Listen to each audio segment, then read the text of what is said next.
दोस्तों नमस्कार, ये है मार्गदर्शन फॉर सिविल सर्विसेज। मैं अनुराग चौधरी।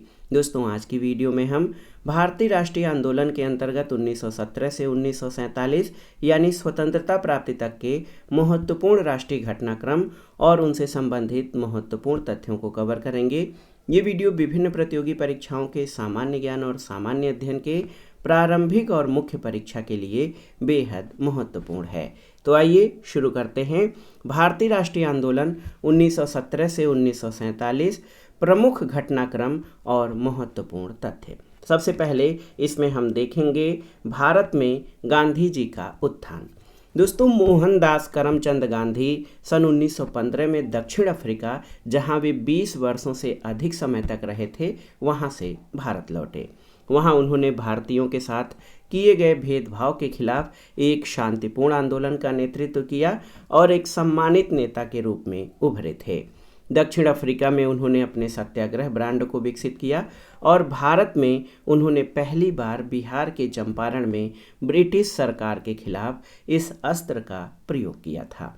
तो याद रखिएगा, महात्मा गांधी 1915 में दक्षिण अफ्रीका से भारत लौटे थे। वहां उन्होंने भारतीयों के साथ किए गए भेदभाव का शांतिपूर्ण आंदोलन के द्वारा प्रतिरोध किया, जिसको उन्होंने सत्याग्रह नाम दिया था।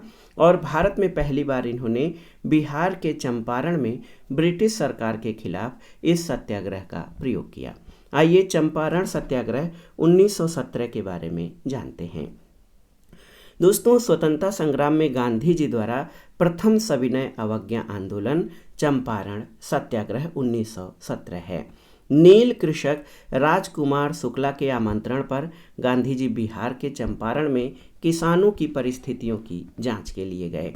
किसान अत्यधिक करों के बोझ और शोषण व्यवस्था से पीड़ित थे। उन्हें तिनकठिया व्यवस्था के अंतर्गत ब्रिटिश बागान मालिकों द्वारा नील की खेती करने के लिए मजबूर किया जाता था। गांधी जी इस मामले की जांच करने के लिए चंपारण पहुंचे, लेकिन अंग्रेज अधिकारियों ने उन्हें ऐसा करने की अनुमति नहीं थी और अंग्रेजों ने उन्हें वहां से जाने के लिए कहा, लेकिन उन्होंने इनकार कर दिया। वह किसानों और जनसमूह के समर्थन प्राप्त करने में सफल रहे थे। जब वह एक सम्मन यानी नोटिस के जवाब में अदालत में उपस्थित हुए तो उस समय लगभग 2000 स्थानीय लोग उनके साथ मौजूद थे। उनके खिलाफ मामले को निरस्त कर दिया गया और उन्हें जांच करने की अनुमति दी गई। गांधी जी के नेतृत्व में बागान मालिकों यानी प्लांटर्स और जमींदारों के खिलाफ शांतिपूर्ण विरोध के बाद सरकार शोषणकारी तिनकठिया व्यवस्था को समाप्त करने पर सहमत हुई। किसानों को मुआवजे के रूप में उनसे ऐंठे गए पैसों का एक हिस्सा भी प्राप्त हुआ और चंपारण संघर्ष को गांधी जी द्वारा सत्याग्रह पर पहला प्रयोग कहा जाता है और ये आंदोलन पूरी तरह से सफल रहा था। और चंपारण सत्याग्रह के दौरान गांधी जी को लोगों ने बापू और महात्मा का नाम दिया था। चंपारण सत्याग्रह के बाद जो दूसरा महत्वपूर्ण आंदोलन है वो अहमदाबाद मिल हड़ताल 1918 है। गांधी जी की गतिविधियों का अगला दृश्य अहमदाबाद में सन 1918 में देखने को मिला, जहां वेतन वृद्धि के लिए श्रमिकों और कपास वस्त्र मिल के मालिकों के बीच एक आंदोलन चल रहा था। गांधी जी जब मिल के मालिकों के साथ बातचीत कर रहे थे तब उन्होंने श्रमिकों को हड़ताल पर जाने और मजदूरी में 35% वृद्धि की मांग करने की सलाह दी। हड़ताल पर बैठे श्रमिकों को अपने विवेक पर निर्भर रहने की सलाह देने के बाद गांधी जी हड़ताल को निरंतर जारी रखने और श्रमिकों को सुदृढ़ करने के उद्देश्य से स्वयं आमरण अनशन पर बैठ गए। मिल मालिकों ने अंततः हार मानते हुए 21 दिनों की हड़ताल के बाद समझौता कर लिया। मिल मालिक पूरे मुद्दे को न्यायाधिकरण में प्रस्तुत करने पर सहमत हो गए। हड़ताल वापस ले लिया गया और बाद में श्रमिकों की मांग के अनुसार उनके वेतन में 35% की वृद्धि भी की गई। और अंबालाल साराभाई की बहन अनुसुईया बेन इस संघर्ष में गांधी जी के मुख्य सहयोगियों में से एक थीं, जिसमें उनके भाई और गांधी जी के मित्र मुख्य सलाहकारों में से एक थे। तो अहमदाबाद मिल मजदूरों की हड़ताल 1918 में गांधी जी ने सबसे पहले आमरण अनशन किया था।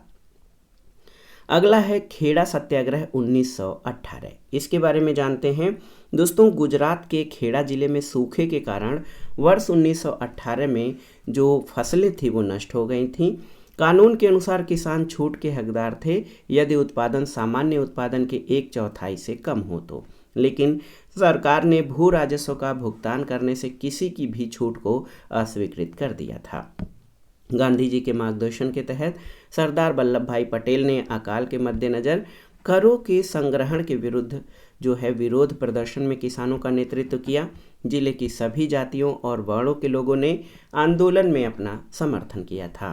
विरोध प्रदर्शन शांतिपूर्ण था। लोगों ने निजी संपत्ति के अधिहरण और गिरफ्तारी जैसी विपत्तियों का सामना करने के बावजूद उल्लेखनीय साहस का प्रदर्शन किया और अंततः अधिकारियों ने हार मानते हुए किसानों को कुछ रियायतें दी थीं। खेड़ा सत्याग्रह के बाद जो अगला महत्वपूर्ण घटनाक्रम है वो है रोलट अधिनियम 1919। सन 1917 में सर सिडनी रोलट की अध्यक्षता में उग्रवादी राष्ट्रवादी गतिविधियों पर नजर रखने के लिए एक समिति गठित की गई थी। केंद्रीय विधान परिषद द्वारा रोलट अधिनियम को मार्च 1919 में पारित भी कर दिया गया और इस अधिनियम में ये व्यवस्था थी कि किसी भी व्यक्ति को संदेह के आधार पर गिरफ्तार किया जा सकता है।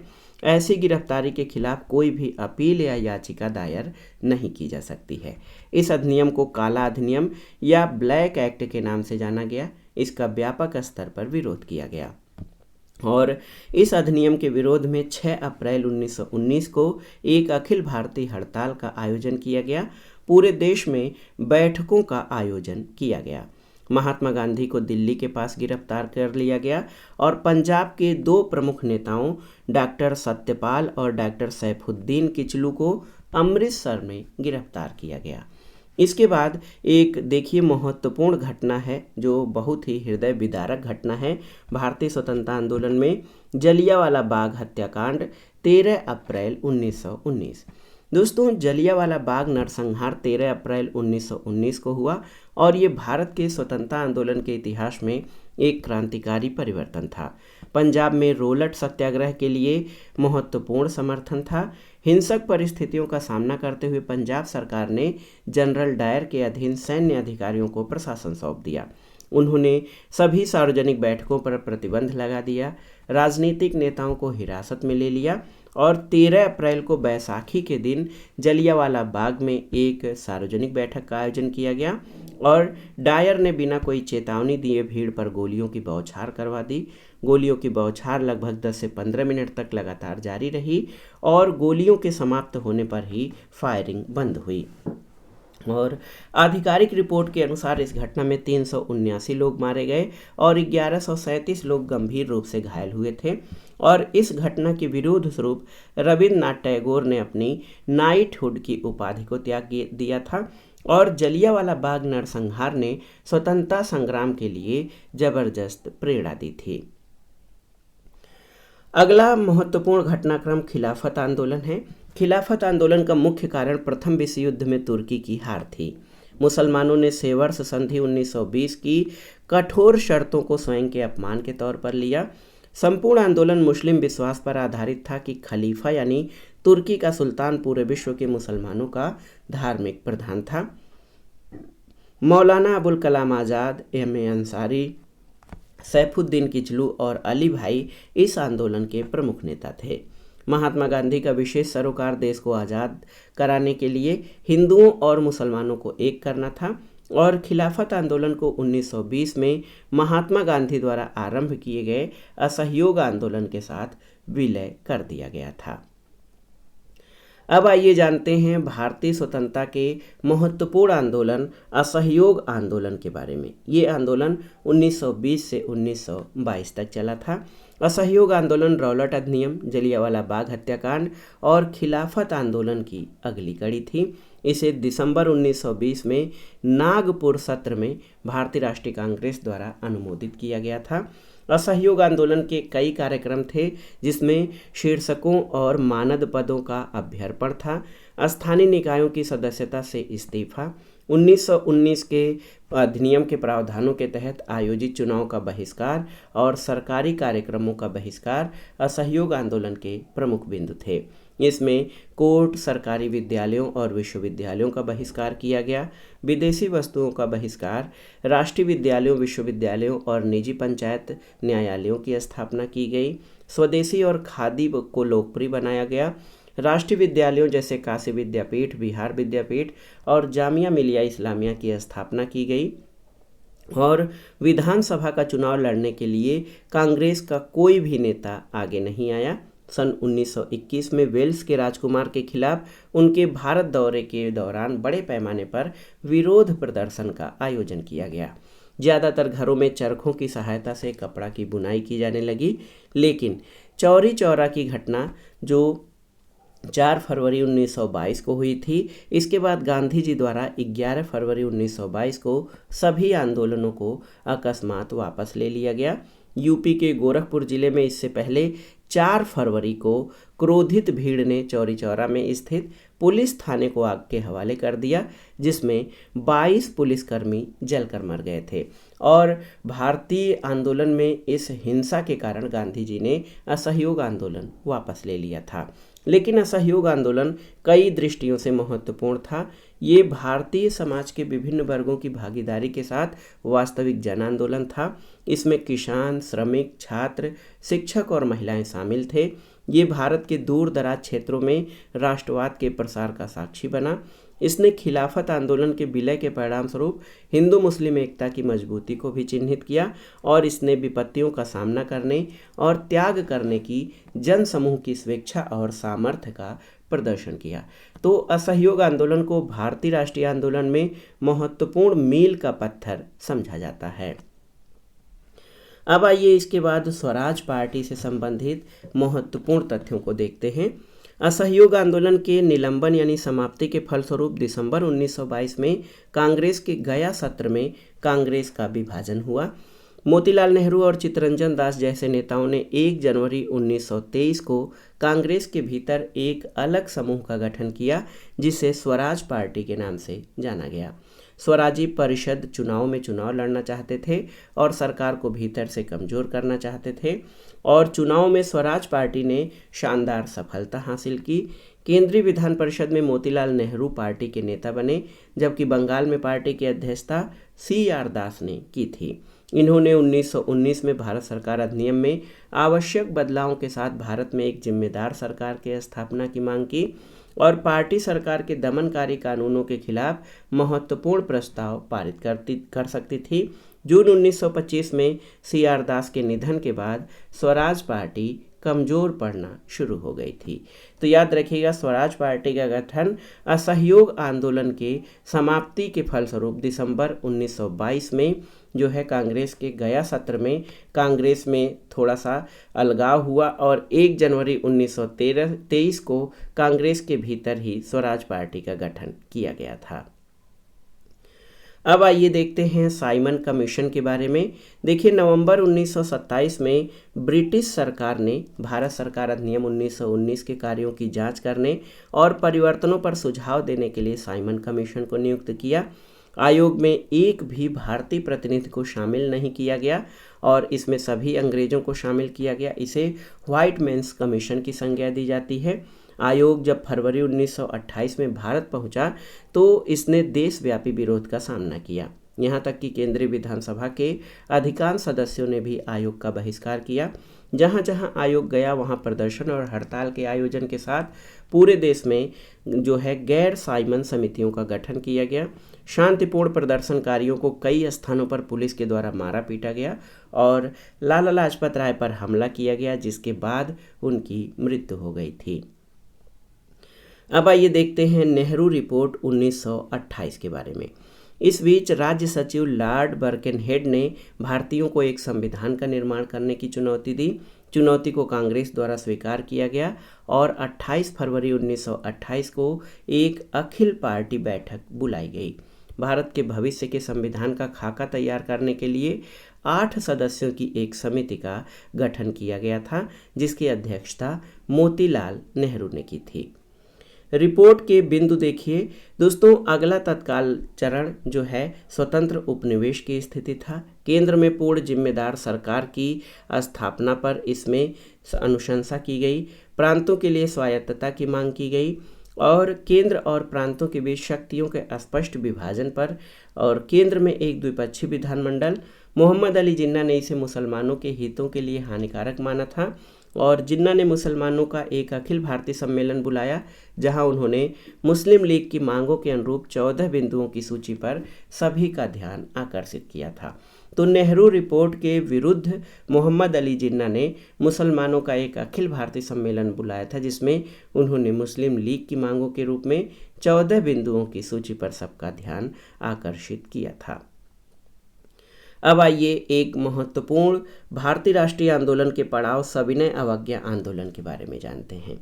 दोस्तों, इस अशांतिपूर्ण माहौल में दिसंबर 1929 में लाहौर में कांग्रेस का वार्षिक सत्र आयोजित किया गया और ये आयोजन जवाहरलाल नेहरू की अध्यक्षता में हुआ और इस सम्मेलन में कांग्रेस ने पूर्ण स्वराज के संकल्प को पारित किया। फिर भी सरकार ने नेहरू रिपोर्ट को स्वीकार नहीं किया, जिसके परिणामस्वरूप कांग्रेस ने सविनय अवज्ञा आंदोलन प्रारंभ करने का आह्वान किया था। कांग्रेस ने 26 जनवरी 1930 को स्वतंत्रता दिवस के तौर पर मनाया और सन 1950 में जब भारतीय संविधान लागू हुआ तब इसी तारीख को गणतंत्र दिवस के रूप में मनाने का निर्णय लिया गया था। 26 जनवरी जो 1930 में पहला स्वतंत्रता दिवस मनाया गया था, उसी उपलक्ष्य में 26 जनवरी 1950 को गणतंत्र दिवस के रूप में जो है इसको निश्चित किया गया। अब आइए दांडी यात्रा और उससे संबंधित महत्वपूर्ण जो घटनाक्रम है उनको देखते हैं। दोस्तों, 12 मार्च 1930 को गांधी जी ने नमक कानून भंग करने के लिए अपने चुने हुए 79 यानी 79 अनुयायियों के साथ दांडी के लिए अपनी यात्रा प्रारंभ की। वह 200 मील की दूरी तय करने के बाद 5 अप्रैल 1930 को दांडी के तट पर पहुंचे थे। 6 अप्रैल को औपचारिक रूप से नमक कानून को भंग करके सविनय अवज्ञा आंदोलन का प्रारंभ किया गया था। 9 अप्रैल को महात्मा गांधी ने इस आंदोलन का कार्यक्रम रखा, जिसमें वर्तमान नमक कानून का उल्लंघन करने के लिए प्रत्येक गांव में नमक बनाना शामिल था। शराब, अफीम और विदेशी कपड़ों को बेचने वाली दुकानों के सामने महिलाओं द्वारा धरना दिया गया और अस्पृश्यता से लड़ने के लिए चरखे का उपयोग करके कपड़ों की कताई का कार्यक्रम इसमें रखा गया था। दांडी यात्रा और सविनय अवज्ञा आंदोलन के दौरान छात्रों द्वारा विद्यालयों और विश्वविद्यालयों का बहिष्कार किया गया। लोगों द्वारा सरकारी नौकरियों से इस्तीफा भी दिया गया। जल्द ही ये आंदोलन देश के सभी हिस्सों में फैल गया था। छात्रों, श्रमिकों, किसानों और महिलाओं सभी ने इस आंदोलन में पूरे उत्साह के साथ भाग लिया था। अब आइए गोलमेज सम्मेलनों के बारे में जानते हैं। प्रथम गोलमेज सम्मेलन नवंबर 1930 में लंदन में प्रथम गोलमेज सम्मेलन आयोजित किया गया। कांग्रेस द्वारा इसका बहिष्कार किया गया।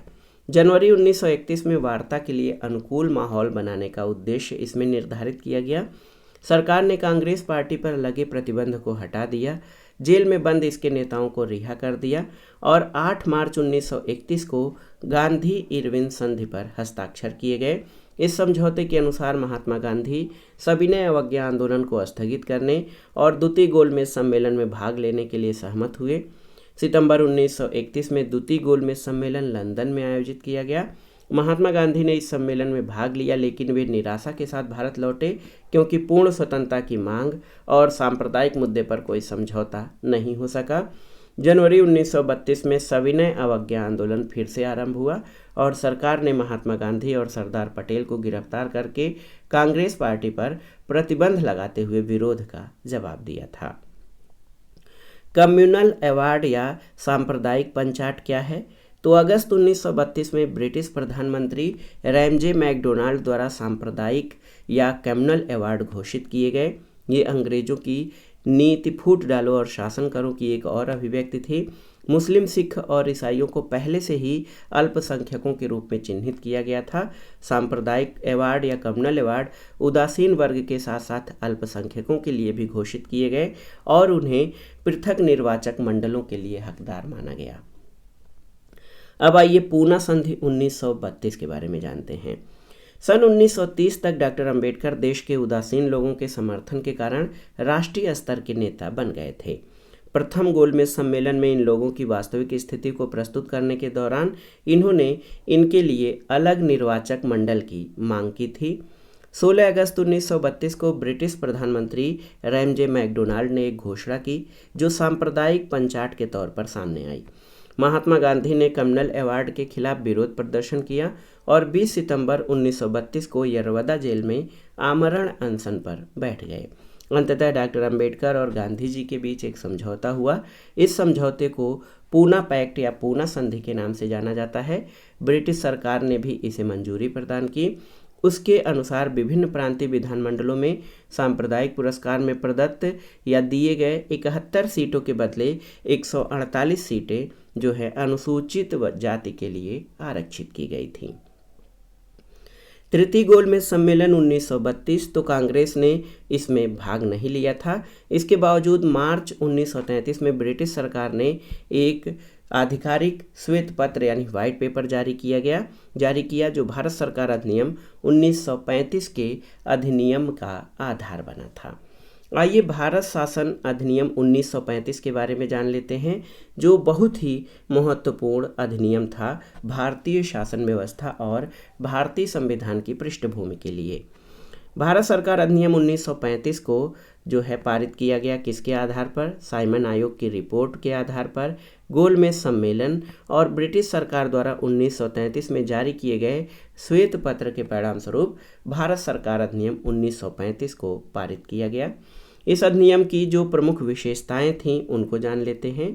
केंद्र में ब्रिटिश भारत के प्रांतों और जो राजसी प्रांत हैं उनको शामिल करके एक अखिल भारतीय संघ की स्थापना का प्रावधान किया गया। ये अस्तित्व में नहीं आया क्योंकि जो राजसी राज्य थे या रजवाड़े थे संघ के लिए अपनी सहमति देने से उन्होंने इनकार कर दिया। 3 सूची यानी संघ, प्रांत और समवर्ती सूचियों में शक्तियों के विभाजन की व्यवस्था इसमें थी। केंद्र में द्विशासन का आरंभ, गवर्नर जनरल और उनके परिषद में आरक्षित विषयों को प्रशासित किया गया। मंत्रिपरिषद हस्ताक्षरित व्यक्तियों के लिए जिम्मेदार थी, हस्तांतरित व्यक्तियों के लिए, और द्विशासन का उन्मूलन और प्रांतों में प्रांतीय स्वायत्तता का आरंभ। गवर्नर को प्रांतीय कार्यकारिणी का प्रमुख बनाया गया, लेकिन उन्हें मंत्रिपरिषद की सलाह पर प्रशासन चलाने के लिए जो है उसकी उम्मीद की गई।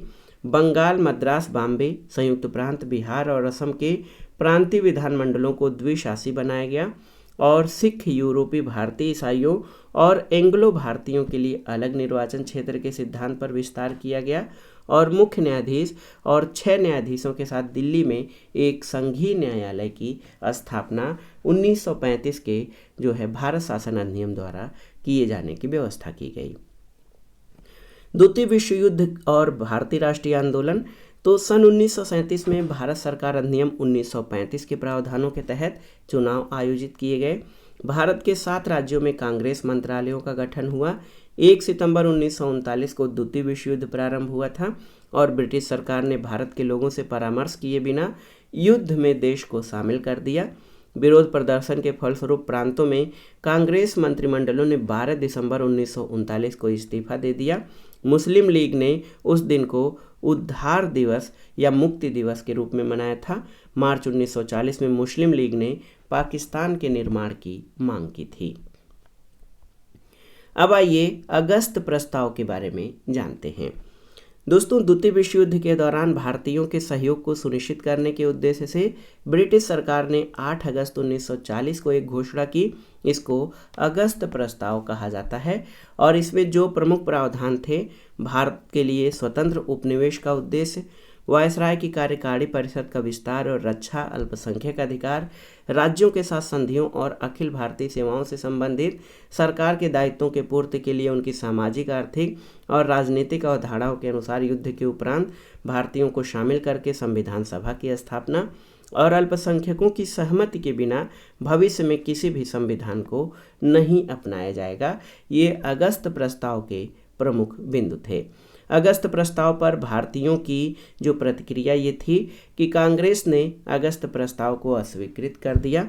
नेहरू ने कहा स्वतंत्र उपनिवेश की अवधारणा निरर्थक है। इसके बाद व्यक्तिगत सत्याग्रह शुरू हुआ 1940 में। देखिए, भारतीयों के सहयोग को सुरक्षित करने के उद्देश्य से ब्रिटिश सरकार ने 8 अगस्त 1940 को एक घोषणा की थी। अगस्त प्रस्ताव में ये परिकल्पना की गई कि युद्ध के बाद नए संविधान को भारतीयों का प्रतिनिधि निकाय स्थापित करेगा। गांधी जी प्रस्ताव से संतुष्ट नहीं थे। उन्होंने व्यक्तिगत सत्याग्रह आरंभ करने का फैसला किया था। व्यक्तिगत सत्याग्रह सीमित, प्रतीकात्मक और अहिंसक प्रकृति का था। महात्मा गांधी पर सत्याग्रहियों का चयन करने की जिम्मेदारी सौंपी गई। आचार्य विनोबा भावे पहले व्यक्ति थे जिन्हें सत्याग्रह का प्रस्ताव दिया गया और उन्हें 3 महीने की कारावास की सजा सुनाई गई। जवाहरलाल नेहरू दूसरे सत्याग्रही थे, इनको 4 महीने की सजा सुनाई गई और व्यक्तिगत सत्याग्रह लगभग 15 महीने तक जारी रहा था। अगला महत्वपूर्ण जो घटनाक्रम है वो है क्रिप्स मिशन 1942। तो यहाँ देखिए, विकृत युद्धकालीन अंतर्राष्ट्रीय परिस्थितियों के मध्य ब्रिटिश सरकार ने भारतीय सहयोग को बनाए रखने के लिए 23 मार्च 1942 को स्टेफर्ड क्रिप्स को भारत भेजा। इसे क्रिप्स मिशन के नाम से जाना जाता है। क्रिप्स मिशन की प्रमुख अनुशंसाएं भारत के लिए स्वतंत्र उपनिवेश का वचन देना, अल्पसंख्यकों की सुरक्षा, संविधान सभा की स्थापना की गई जिसमें राजसी राज्यों समेत ब्रिटिश प्रांतों के प्रतिनिधि शामिल हुए और ये संवैधानिक प्रावधान ब्रिटिश भारत के किसी भी प्रांत के लिए लागू नहीं होगा जो इसे स्वीकार करने के लिए तैयार नहीं है, या तो अपनी वर्तमान संवैधानिक स्थिति को बनाए रखे या स्वयं के लिए एक संविधान का निर्माण करे। गांधी जी ने क्रिप्स के प्रस्तावों को पोस्ट डेटेड चेक या उत्तर दिनांकित चेक कहा था। मुस्लिम लीग भी इससे असंतुष्ट थी क्योंकि प्रस्ताव में उनके पाकिस्तान की मांग को स्वीकार नहीं किया गया था। अब आइए महत्वपूर्ण भारतीय स्वतंत्रता आंदोलन के बिंदु भारत छोड़ो आंदोलन के बारे में जानते हैं। क्रिप्स मिशन की असफलता और भारत पर जापानी आक्रमण के डर से महात्मा गांधी ने ब्रिटिशों के खिलाफ भारत छोड़ो आंदोलन आरंभ किया।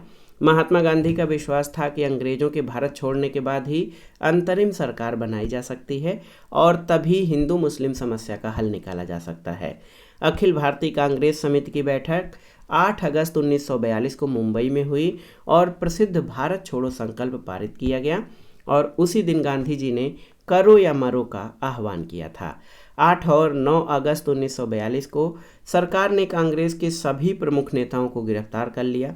महात्मा गांधी को पूना जेल में रखा गया था। पंडित जवाहरलाल नेहरू, अबुल कलाम आज़ाद और अन्य नेताओं को अहमदनगर किले में कैद किया गया। इस समय राम मनोहर लोहिया, अच्युत पटवर्धन और एम जोशी ने नेतृत्व प्रदान किया। इस आंदोलन में जयप्रकाश नारायण की भूमिका महत्वपूर्ण थी। आंदोलन में शामिल होने के लिए बड़ी संख्या में छात्रों ने विद्यालय और विश्वविद्यालय छोड़ दिए। देश के युवाओं ने देशभक्ति के साथ इस आंदोलन में भाग लिया। 1944 में महात्मा गांधी को जेल से रिहा किया गया और भारत छोड़ो आंदोलन देश की स्वतंत्रता के लिए अंतिम सामूहिक प्रयास था। ब्रिटिश सरकार ने 358 राउंड फायरिंग के आदेश दिए। लगभग 60,229 व्यक्तियों को जेल में डाल दिया गया। कम से कम 7,000 लोग मारे गए थे और इस आंदोलन ने भारत की स्वतंत्रता का मार्ग प्रशस्त किया। इसने भारतीयों के मध्य बहादुरी, उत्साह और संपूर्ण बलिदान की भावनाओं को जागृत किया। भारतीय स्वतंत्रता आंदोलन में एक महत्वपूर्ण CR फार्मूला यानी चक्रवर्ती राजगोपाली फार्मूला आता है। देखिए, राजगोपालाचारी अनुभवी कांग्रेसी नेता थे। उन्होंने कांग्रेस लीग सहयोग के लिए एक सूत्र तैयार किया जिसे गांधी जी ने स्वीकार कर लिया। ये पाकिस्तान के लिए लीग की मांग को जो है उपलक्षित स्वीकृति थी। वीर सावरकर के नेतृत्व में हिंदू नेताओं ने जो राजगोपालाचारी फार्मूला था उसका निंदा किया था। CR योजना की जो प्रमुख बातें थीं उसमें मुस्लिम लीग द्वारा कांग्रेस की स्वतंत्रता की मांग का समर्थन करना, केंद्र में एक अनंतिम सरकार बनाने में लीग कांग्रेस का सहयोग करेगी, युद्ध के बाद उत्तर पश्चिम और उत्तर पूर्व भारत के मुस्लिम बहुमत वाले क्षेत्रों की समस्त जनसंख्या जनमत से फैसला करेगी कि एक अलग संप्रभु राज्य का गठन होगा या नहीं, और विभाजन की स्वीकृति के मामले में रक्षा, वाणिज्य, संचार की सुरक्षा के लिए संयुक्त रूप से अनुबंध किया जाएगा और इन शर्तों का परिचालन तभी होगा जब इंग्लैंड संपूर्ण शक्तियां भारत को हस्तांतरित करेगा। तो CR फार्मूला का हिंदूवादी संगठनों ने विरोध किया था और जिन्ना का उद्देश्य ये था कि कांग्रेस द्विराष्ट्र सिद्धांत यानी भारत और पाकिस्तान को स्वीकार करे। वे केवल उत्तर पश्चिम और उत्तर पूर्व के मुसलमानों को जनमत संग्रह में वोट दिलाना चाहते थे, समस्त जनसंख्या को नहीं। उन्होंने एक कॉमन केंद्र के विचार का भी विरोध किया था। फिर भी जब कांग्रेस भारतीय संघ की स्वतंत्रता के लिए लीग के साथ सहयोग करने को तैयार थी तब लीग ने संघ की स्वतंत्रता की परवाह नहीं की। इनकी दिलचस्पी केवल एक अलग राष्ट्र में थी। देखिए, देसाई लियाकत संधि। देखिए, कांग्रेस के नेता भूलाभाई देसाई ने मुस्लिमों के नेता लियाकत अली खान के साथ केंद्र में एक अंतरिम सरकार के गठन के लिए मसौदा तैयार किया, जिसमें जो प्रावधान थे उसमें यह था कि केंद्रीय विधायिका में कांग्रेस और लीग द्वारा नामांकित व्यक्तियों की संख्या एक समान होगी। अल्पसंख्यकों के लिए 20% सीटें आरक्षित होंगी। इन बातों को ध्यान में रखकर कांग्रेस और लीग के बीच कोई समझौता नहीं किया जा सका, लेकिन ये है कि कांग्रेस और लीग के बीच समानता का फैसला किया गया, जो कि दूरगामी था। एक अन्य महत्वपूर्ण बेबेल योजना थी। बेबेल योजना वायसराय लॉर्ड बेबेल द्वारा जून 1945 में शिमला में एक सम्मेलन आयोजित किया गया और गवर्नर जनरल की कार्यकारी परिषद का पुनर्निर्माण करने के उद्देश्य नए संविधान की तैयारी करना था। बेबेल योजना में जो प्रमुख प्रस्ताव किए गए थे, गवर्नर जनरल और कमांडर इन चीफ को छोड़कर कार्यकारी परिषद के सभी सदस्य भारतीय थे। हिंदुओं और मुसलमानों का समान प्रतिनिधित्व होना चाहिए। पुनर्निर्मित परिषद को 1935 के अधिनियम यानी केंद्रीय विधानसभा के लिए जिम्मेदार नहीं था। इसके ढांचे के तहत अंतरिम सरकार के रूप में कार्य करना था। गवर्नर जनरल मंत्रियों की सलाह पर अपने वीटो का इस्तेमाल करते थे। विभिन्न पार्टियों के प्रतिनिधि कार्यकारी परिषद नामांकन के लिए वायसराय की एक संयुक्त सूची प्रस्तुत करने का विचार किया गया और यदि संयुक्त सूची संभव नहीं होती तो अलग अलग सूचियां प्रस्तुत की जाती थी और अंततः युद्ध जीतने के बाद नए संविधान पर बातचीत के लिए जो संभावनाएं थीं उनको खुला रखा गया था। अब आइए भारतीय राष्ट्रीय सेना या इंडियन नेशनल आर्मी के बारे में जानते हैं। द्वितीय विश्व युद्ध के दौरान सशस्त्र क्रांतिकारी गतिविधियों को भी जारी रखा गया और ऐसी गतिविधियों में सुभाष चंद्र बोस की भूमिका उल्लेखनीय है। 2 जुलाई 1943 को सुभाष चंद्र बोस सिंगापुर पहुंचे और वहां दिल्ली चलो का नारा दिया। उन्हें भारतीय स्वतंत्रता लीग का अध्यक्ष बनाया गया। जल्द ही उन्हें भारतीय राष्ट्रीय सेना का सर्वोच्च कमांडर बना दिया गया। भारतीय राष्ट्रीय सेना के 3 ब्रिगेडों के नाम सुभाष ब्रिगेड, गांधी ब्रिगेड और नेहरू ब्रिगेड थे। सेना की महिला शाखा का नाम रानी लामिया के नाम पर था और भारतीय राष्ट्रीय सेना ने कोहिमा पर अपनी जीत दर्ज करने के बाद इम्फाल की तरफ चढ़ाई की थी। सन 1945 में जापान के आत्मसमर्पण के बाद भारतीय राष्ट्रीय सेना अपने प्रयासों में असफल रही। कुछ परिस्थितियों के तहत सुभाष चंद्र बोस ताइवान गए। जब वे टोक्यो जा रहे थे तब 18 अगस्त 1945 को विमान दुर्घटना में उनकी मृत्यु हो गई थी। भारतीय राष्ट्रीय सेना के सैनिकों का परीक्षण दिल्ली के लाल किले में आयोजित किया गया ट्रायल और पंडित जवाहरलाल नेहरू, भूलाभाई देसाई और तेज बहादुर सप्रू ने सैनिकों की ओर से केस लड़ा था। अब आइए कैबिनेट मिशन 1946 के बारे में जानते हैं। द्वितीय विश्व युद्ध के बाद लॉर्ड एटली इंग्लैंड के प्रधानमंत्री बने। 15 मार्च 1946 को एटली ने एक ऐतिहासिक घोषणा की जिसमें स्वनिर्धारण के अधिकार और भारत के लिए संविधान के निर्धारण को स्वीकार किया गया। इसका परिणाम ये हुआ कि ब्रिटिश कैबिनेट के 3 सदस्य पैथिक लॉरेंस, स्टेफर्ड क्रिप्स और एबी अलेक्जेंडर को भारत भेजा गया। इसे कैबिनेट मिशन के नाम से जाना गया। कैबिनेट मिशन ने संवैधानिक समस्याओं के समाधान के लिए एक योजना तैयार की। प्रांत के 3 समूहों के लिए अलग अलग संविधान के अधिकार के लिए प्रावधान किया गया। कैबिनेट मिशन ने ब्रिटिश भारत और जो रियासतें थी दोनों को सम्मिलित करके भारत संघ के गठन का प्रस्ताव रखा। नई सरकार चुने जाने तक प्रांतों में निहित होने के लिए अवशिष्ट शक्तियों को छोड़कर संघ केवल विदेशी मामलों, रक्षा और संचार का प्रभारी रहेगा। मुस्लिम लीग और कांग्रेस दोनों ने इस योजना को स्वीकार कर लिया और इसके परिणाम स्वरूप संविधान सभा के गठन के लिए जुलाई 1946 में चुनावों का आयोजन किया गया। कांग्रेस ने कुल 214 सामान्य सीटों में से 205 सीटों पर जीत हासिल की। मुस्लिम लीग ने 78 मुस्लिम सीटों में से 73 सीटों पर जीत हासिल की थी। 2 सितंबर 1946 को जवाहरलाल नेहरू के नेतृत्व में एक अंतरिम सरकार का गठन किया गया था। इसके बाद माउंटबेटन योजना आती है 1947। 20 फरवरी 1947 को प्रधानमंत्री एटली ने हाउस ऑफ कॉमन्स में घोषणा की कि ब्रिटिश सरकार का निश्चित उद्देश्य जिम्मेदार भारतीयों के हाथों में शक्ति को हस्तांतरित करना है। इसलिए शक्ति के स्थानांतरण को प्रभावित करने के लिए एटली ने लॉर्ड माउंटबेटन को भारत के वायसराय के रूप में भेजने का निर्णय लिया। 24 मार्च 1947 को व्यापक शक्तियों से लैस लॉर्ड माउंटबेटन भारत के वायसराय बन गए। भारत का विभाजन और पाकिस्तान का निर्माण उसके लिए अपरिहार्य था। व्यापक परामर्श के बाद माउंटबेटन ने 3 जून 1947 को भारत के विभाजन की योजना प्रस्तुत की और अंततः भारतीय स्वतंत्रता अधिनियम 1947 के तहत कांग्रेस और मुस्लिम लीग ने माउंटबेटन योजना को स्वीकृति दी।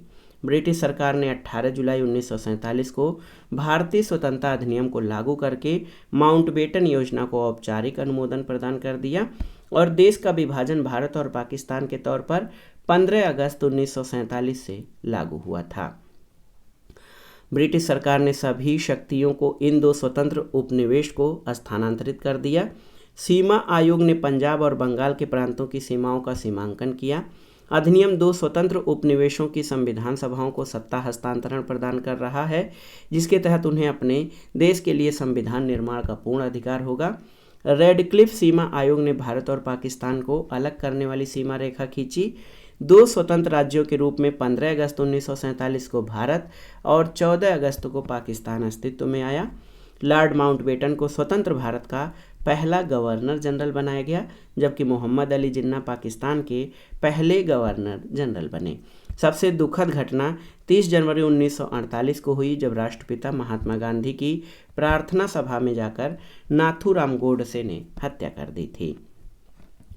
पाकिस्तान की मांग कब से की गई? तो 1940 में मुस्लिम लीग के लाहौर सत्र में पाकिस्तान को एक अलग राज्य बनाने की मांग की गई और ये द्विराष्ट्र सिद्धांत पर आधारित था कि हिंदू और मुस्लिम दो अलग राष्ट्र हैं और ये दोनों एक साथ नहीं रह सकते।